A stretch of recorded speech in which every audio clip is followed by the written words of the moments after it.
Welcome, dear friends. Come on in, find a seat. Let's just sit together today. Kind of like a humble village class, right?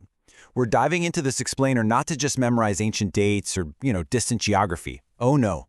We're here to explore a truly gripping character drama, a story of deep spiritual longing. It's a story that absolutely belongs to our ancestors, but honestly, it belongs just as intimately to each and every one of us today. Let's actually start with a gentle, maybe slightly challenging question for your heart, my brothers and sisters. What happens when the things we rely on the most, our comforts, our privileges, those carefully built plans of ours, are just suddenly stripped away? Have you ever lost a security you thought you literally couldn't live without? Well, that is the central question of the era we're about to enter. We're going to look at what happens when our certainties fracture, and how, wonderfully, in that very brokenness, grace somehow finds a way in. So let's look back to ancient Israel, right after the passing of the great King Solomon.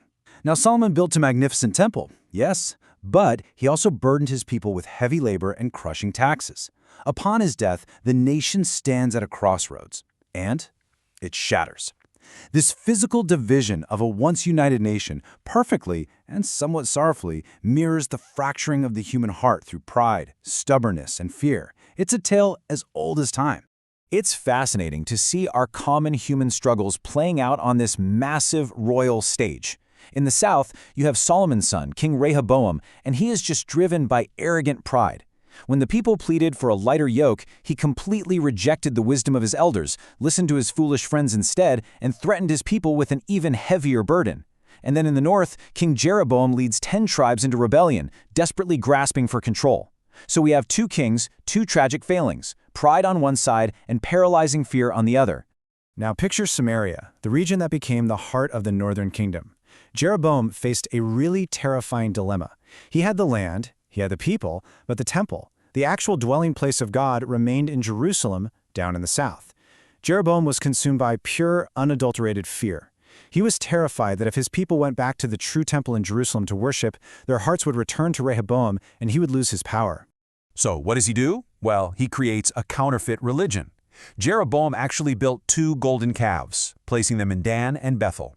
He appointed ordinary men as priests, completely bypassing the Levites. He set up alternate festivals. He effectively told the people, hey, it is way too much trouble for you to go all the way up to Jerusalem. Here are your gods right here.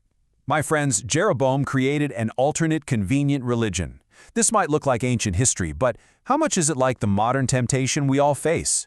That temptation to mold our faith into something comfortable, something that demands absolutely nothing of us, rather than pursuing a sincere, truly transformative relationship with our Creator. And so, the descent into darkness truly begins. Fast forward a bit to King Ahab and his queen, Jezebel, arguing the most ruthless rulers of the north. They didn't just offer a convenient faith, they actually imported the worship of the idol Baal and violently hunted down the true prophets. Because of this profound infidelity, the heavens closed up. God sent a brutal drought upon the land for 3.5 years. But this lack of rain, it was really merely a mirror. It metaphorically represents that arid, agonizing spiritual drought within a soul that has turned away from the true source of living water. And that brings us to Mount Carmel. Just imagine the scene for a second. A high, dramatic mountain stage overlooking the sea, and a parched, desperately thirsty nation gathered together. Here, God sends the great prophet Elijah to stand before the people. They're starving, they're wavering, constantly trying to appease both the Lord and the false god Baal. Elijah's words literally ring out over the dry earth, and they echo directly to us today. How long will you waver between two opinions? You see, we can't serve two masters. Elijah's asking us, right now, if we are trying to serve both our true Lord and our modern idols. Are we worshiping at the altars of materialism, of career, of superficial securities, while just, giving God our leftovers? Elijah challenges us to make a choice. And on that mountain, when the fire of the Lord fell from heaven and completely consumed Elijah's soaked sacrifice, the people finally fell to their faces and chose God. Now let's follow Elijah into a deeply intimate moment right after that massive victory. Queen Jezebel threatens his life, and Elijah, this incredibly mighty prophet, completely breaks down. Fleeing in sheer exhaustion into the desert, he collapses under a broom tree and just asks to die. It reminds us that even the strongest among us experience deep spiritual fatigue. But God doesn't abandon him. An angel nourishes him, giving him the strength to walk 40 days to Mount Horeb. And there, a powerful wind, an earthquake, and a fire pass by, but God isn't in them. Instead, Elijah discovers that God's comforting grace comes in a soft, gentle whisper, a gentle breeze that speaks directly to his weary soul. As the narrative flows over to Elijah's successor, the prophet Elisha, we meet a totally different kind of healing. We meet Naaman, the commander of the Syrian army. He's a powerful, incredibly wealthy man, yet he's afflicted with leprosy.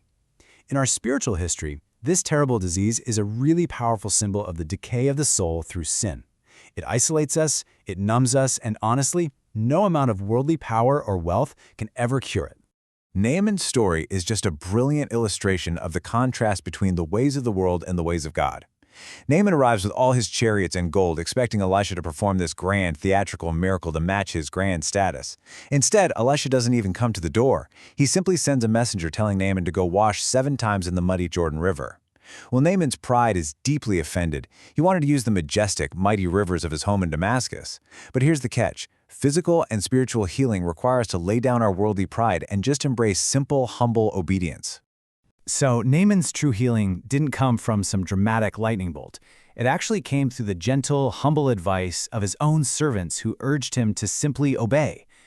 They saw right past his wounded ego. And thank goodness Naaman listened. He went down into the humble waters of the Jordan, and his flesh was restored like that of a little child. He was cleansed inside and out.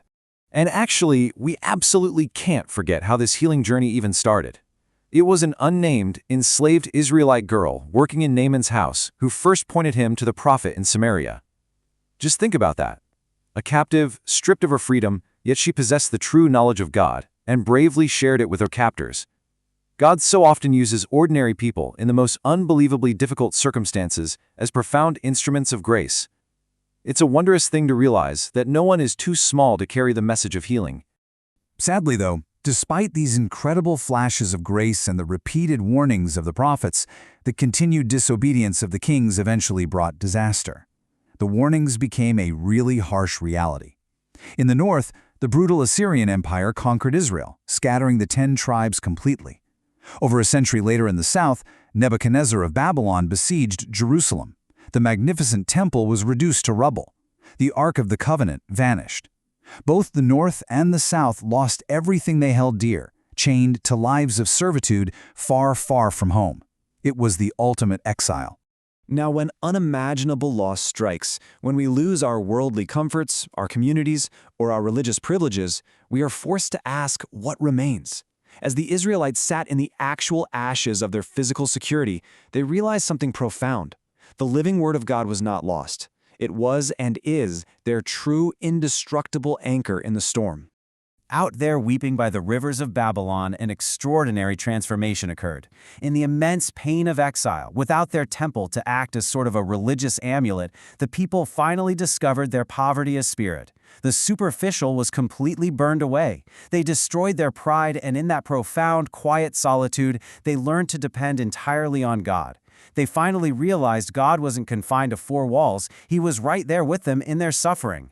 But from this deep, deep sorrow arises one of the most glorious moments of grace in all of history. Decades later, the Persian king Cyrus inexplicably issues a decree allowing the exiles to just go home. The people who left in chains, weeping in absolute despair, now return to Jerusalem singing. They bring with them a newfound inner dignity. They face opposition for sure. The descendants of the mixed Samaritan tribes mock them as they try to rebuild the walls. But with a tool in one hand and a weapon in the other, they persevere. Because the return from Babylon was an interior restoration just as much as a physical one. And they started by rebuilding the altar, finally giving God his rightful place first. And this brings us to such a profound spiritual truth. God reconstructs Jerusalem with the same rocks of the destroyed city. I love that. Everything is recyclable in the hands of the divine.